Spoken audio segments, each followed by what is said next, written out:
Hi, welcome to today's video and thanks for joining me. Today we're going to be looking at this subject, RRSP meltdowns and how that can save you thousands of dollars in taxes. Now, if you're looking at your withdrawal strategy right now and you're trying to sort out how to go about doing it, you're not alone. It's one of the most common questions that I get all the time, and that is people trying to figure out their retirement, and they're just trying to put all the pieces together in terms of all these different income sources and which order, the sequences, and so on. So if you look at this here, you see you are going to have CPP and old age security, and you're trying to understand at what age should you start taking CPP and old age security.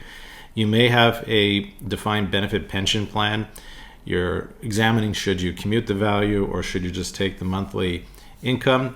And then you also might have an RRSP, a tax-free savings account, a non-registered account, maybe even a corporate account, and then you might have some rental income. So those three sources of income are kind of problematic when you're trying to figure it out your own, trying to figure out where do you start one and start another, do you defer one? Those are the most common questions I get all day long, and the result, of course, is if you get it wrong, you pay more tax. That's why using an advisor with some planning software is very useful. Well, let's get into an actual example. This is an example of one individual. This may not be how yours works. When we're doing your plan, we're taking into all the different variations in terms of rental and timing and longevity and all these things in your goals. And so your RRSP meltdown might be very different from this, but it will give you a sense of how do we go about the sort of the methodology here. So you look at this person, they're 54 years of age, so they're retiring quite early, and they have a sizable non-registered account, as you can see there, and a fairly decent RRSP account. Not showing the spouse, just show one spouse here just to give you an idea. But there's two incomes, right, in this example. And there's a LIRA, and then there's a tax-free savings account. In this example, we're funding the tax-free savings account throughout their lifetime. So really not you doing any withdrawals right now in that of what you can see here.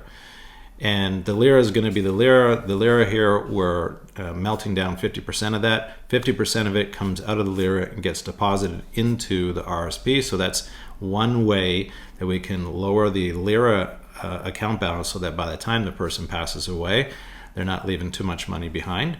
And then you've got this RRSP, that's that middle column with the yellow there, and the $53,000 coming out each year until age 71 totally have expired that account.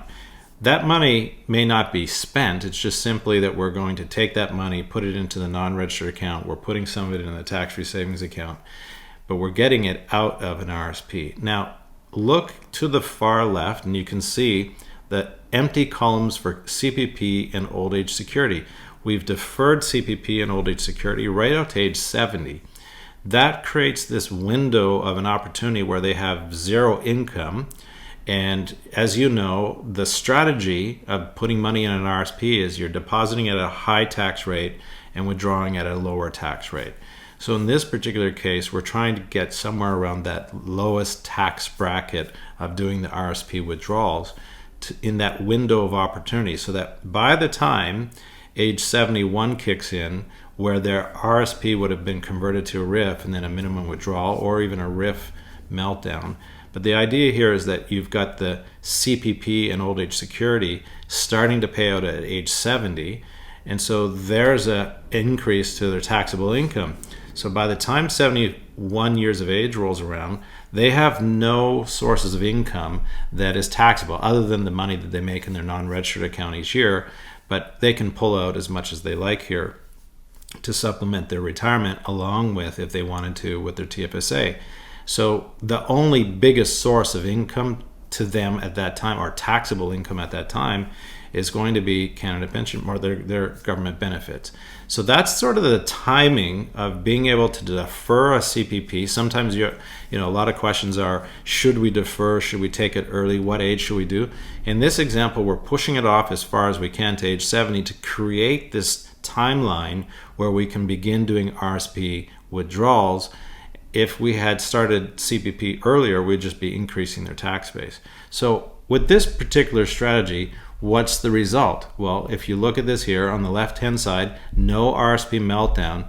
Look at the total tax over their lifetime, $720,000. Compare that to do an RRSP meltdown, $339,000. So that gives you really good insight as to how powerful an RRSP meltdown can be done if you figure out the timing in terms of how to use and when to use the other sources of income that you have available. Well, that's it. I wanted to keep this short and sweet so that you understood what an RRSP meltdown can do for you. If you're interested in learning how to do this, get a financial plan done by an advisor who can actually show you this. Many financial plans that I see really only deal with the accumulation phase. How much money will you have at a certain period of time, when you enter retirement? But it doesn't really deal with the withdrawal strategy. So you need the other side of that equation. Get a financial plan or retirement plan that has the withdrawal strategy so you can understand exactly how to use your money in retirement. And try not to wait until the last year or the 2 years before. Start right away with a financial plan, because that'll help you learn where you should deposit your money into which accounts, because you know what kind of withdrawal strategy you're going to have in the future that would be more efficient than doing it, say, a year out.